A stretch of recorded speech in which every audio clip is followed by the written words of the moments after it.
Magandang araw sa lahat. Ako nga pala si Charmin J. Gamlian ng BSED Filipino 3A.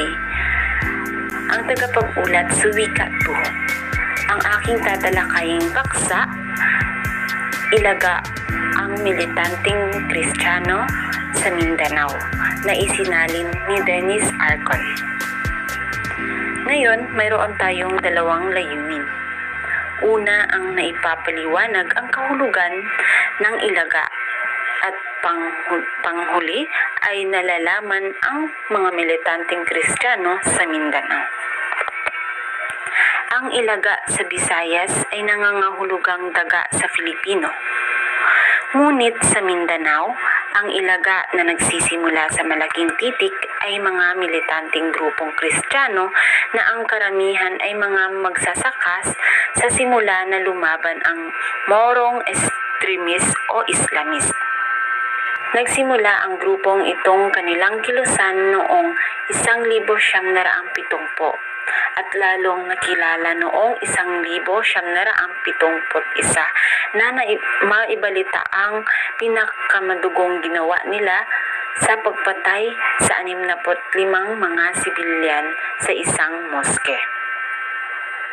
Isa sa pangunahing adikain ng kilusang ito ang protektahan ang mga Kristiyanong komunidad sa pag-atake ng mga rebelding Moro Islamist Liberation Front o MILF at sa New People's Army o NPA nasa Central Mindanao ng mga panahong iyon. Ang harapan ng paglayang Islamiko ng Moro o sa wikang Ingles, Moro Islamic Liberation Front o MILF ay isang grupong separista sa Timog Pilipinas.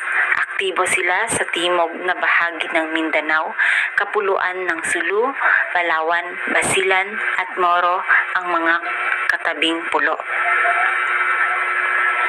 Ang bagong hukbong bayan o sa wikang Ingles, New People Army o NPA ay isang grupo ng sibilyang hukbo na lumalaban para sa Rebolusyong Komunista ng Pilipinas.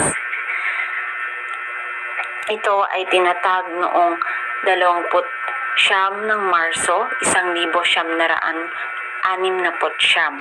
Ang NPA ay lumalaban ng isang digmaang bayan bilang isang militar na braso ng Partido Komunista ng Pilipinas o CPP. Sunod-sunod ang pakikipaglaban ng kilusan sa kanilang paniniwalang sila lamang ang makaprotekta sa komunidad ng Kristiyano.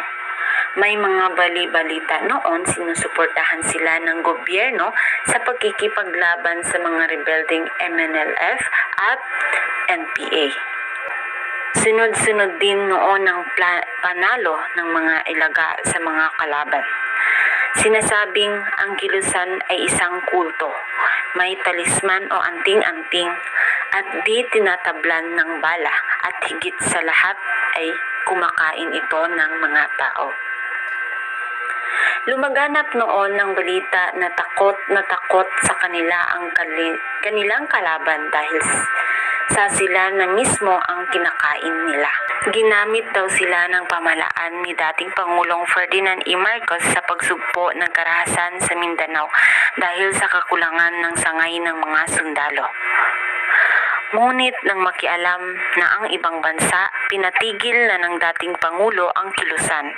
Unti-unti na itong tumamlay at nawala ang popularidad nito ng lubusan.